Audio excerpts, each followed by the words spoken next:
Welcome to Talent Blazers. I'm here with David Engelen, Learning and Development Manager at the House of HR. David, welcome to Talent Blazers. Thanks a lot. I'm excited. Good morning in Belgium. Good evening for you guys. Yeah, it is. The evening for me in Australia. So this is the headquarters of the House of HR. Yeah, indeed. Please tell us, for those who don't know who the House of HR are, tell us a little bit about the House of HR. So the House of HR since last month, and we're quite proud of this, we became the 24th biggest HR company in the world. We did 2 billion in sales last year. So the House of HR is a holding company that contains 9 operating companies supporting 38 brands. We have around about 600 offices spread through Europe. And to give you an idea, every year we give work to 60,000 people. So we're quite proud of that as well. Yeah, incredible. And you've got a real pivotal role in the House of HR. Can you share what your role is? I'm a learning and development manager at House of HR. Cool news is I started about 11 years ago at one of the companies at Accent, the founding company, and started as an account manager. So in sales in the field. And after 2 years, became a regional manager, but quickly noticed, and the management noticed it as well, I'm more of a coach than I am a manager.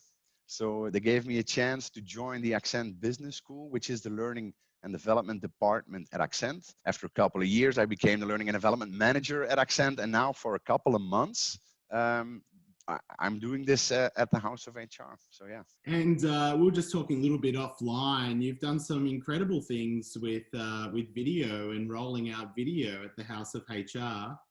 Yeah. Can you share what you have been doing with video in the last 6 or so months? Yeah, so it kind of all started 6 months ago, and every 2 years at House of HR we do an innovation contest, which is a lot of fun. So a lot of groups come and pitch a lot of innovative ideas.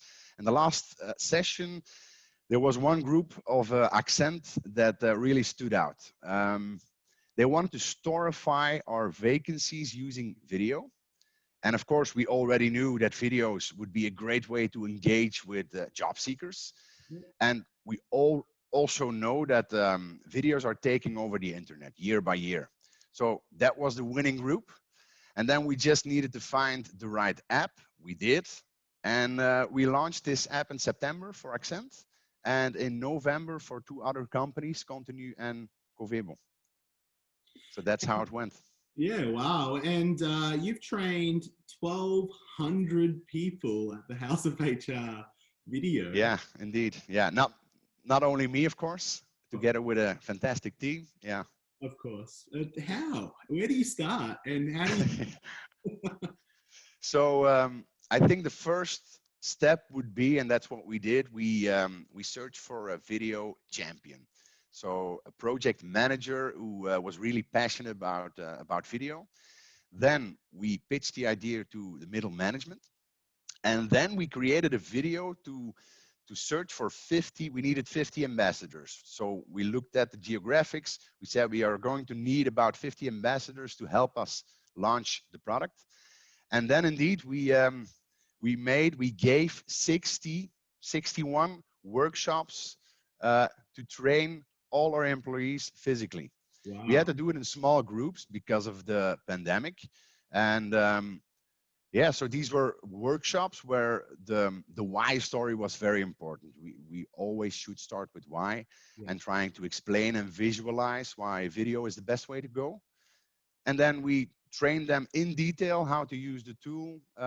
We gave a live demo. We made sure that everyone can play a bit with the app in the beginning. Yep. Then a very cool idea from the champion was to launch an incentive. So we did that after 1 week. Okay. A kind of a competition, so they could win a video editing workshop.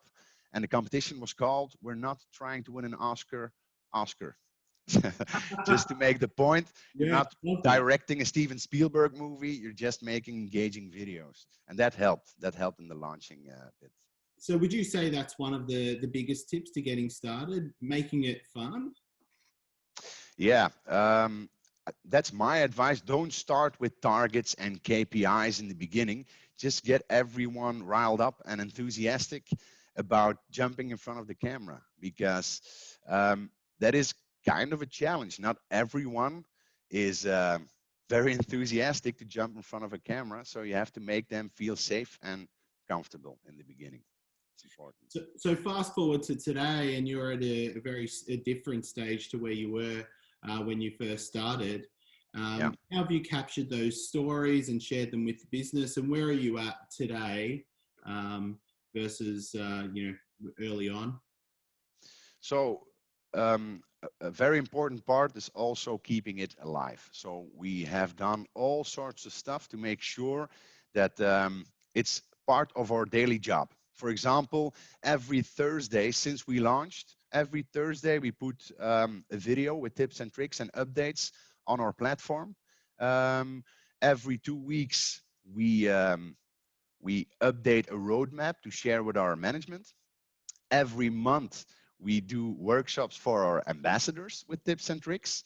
We also asked our video app supplier to create some workshops for us. It's been embedded in our learning and development program. Um, and as you said, the most important thing is sharing success stories. So we're doing this with video as well. So we're looking at success stories all over the company, and then just make these employees create a video to share these success stories and what they gain from working with video. Yeah, And when you hear it from your own peers, it's really convincing to start with video as well. got So you. that's where we are now. Yeah. If someone was starting off with video and introducing and wanting to do some workshops and start from the start and moving forward, what are a few of the challenges to look out for? And what advice would you give to overcome those challenges? I think the biggest challenge is, first of all, getting everyone on board and in front of the camera, because not everyone is going to be up for it at the start, which is normal, Yeah, because we are humans and sometimes a little bit shy. Um, and another challenge is, when you got a big company, making sure that the quality standards are good enough. And the only tip I can give there is, do a lot of workshops, do a lot of training, a lot of videos, a lot of workshops, making sure that video is top of mind, and trying to create an environment where video is part of the normal job. So in the beginning, video was an extra assignment for everyone. So yeah, we have to think about making a video every once or twice a week. And now it's kind of a normal daily task. Every day you just think about, okay, I'm going to create a video today. So that's where you want to be heading. and Yeah. now that you're where you're at the moment, are you thinking about KPIing or introducing KPIs? Um, yeah, it depends on the manager. Some managers use KPIs more strictly than others. It depends on the results of every region. Um, but analyzing is important. You have to know where you're at, and I'm quite proud to say that we do that quite well. We use all sorts of mechanisms to really measure the impact of our videos. For example, we use YouTube Analytics. Of course, that's normal. We also created a Power BI dashboard specifically for video. We are doing A/B testings, so vacancies without video and with video, and compare them to each other.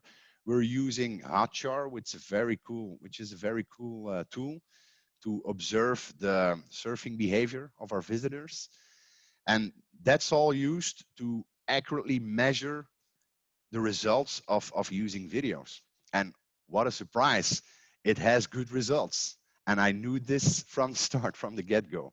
So we're really seeing a positive impact, and that helps to create some new ambassadors and enthusiasm. Yeah, I love it. And on that note, thank you for coming and sharing your story on Talent Blazers. You've provided a lot of tips and tricks, and I've really found it really insightful.